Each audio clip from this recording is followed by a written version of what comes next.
রাগের মাথায় আপনি সন্তানকে বললেন তুই মর, ফেরেশতারা বলল আমিন। তোর ভবিষ্যৎ অন্ধকার, ফেরেশতারা বলল আমিন। রেগে মেগে আপনি আপনার মেয়েকে বললেন জীবনেও তোর কপালে স্বামীর ভাত জুটবে না, ফেরেশতারা আবারও বলল আমিন।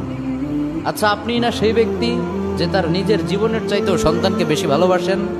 আপনিই না সেই ব্যক্তি যে তার সন্তানের জন্য হাসতে হাসতে নিজের জীবনটাও দিয়ে দিতে পারেন? আপনিই না সেই ব্যক্তি যে আল্লাহর কাছে নিজের চাইতেও সন্তানের জন্য বেশি দোয়া করে? তাহলে কি করে নিজের হাতে নিজের সন্তানের এত বড় ক্ষতি করতে পারলেন? Doesn't make any sense. Common sense বলতে কিচ্ছু নাই আপনাদের? আপনারা কি জানেন না আপনাদের রাগের মাথায় বদদোয়া করাগুলো ফেরেশতারা আমিন বলে? দাওয়াতুল ওয়ালিদ আলা ওয়ালাদি, বাবা মা তার সন্তানের জন্য যেই দোয়া করে সেটা ভালো হোক কিংবা বদদোয়া হোক, আল্লাহ সেটাই কবুল করে নেয়। এজন্য খবরদার, নেভার কার্স ইউর চিলড্রেন। রাগের মাথায় কখনো সন্তানকে অভিশাপ করবেন না। খুব বেশি রাগ উঠে গেলে তার জন্য উল্টা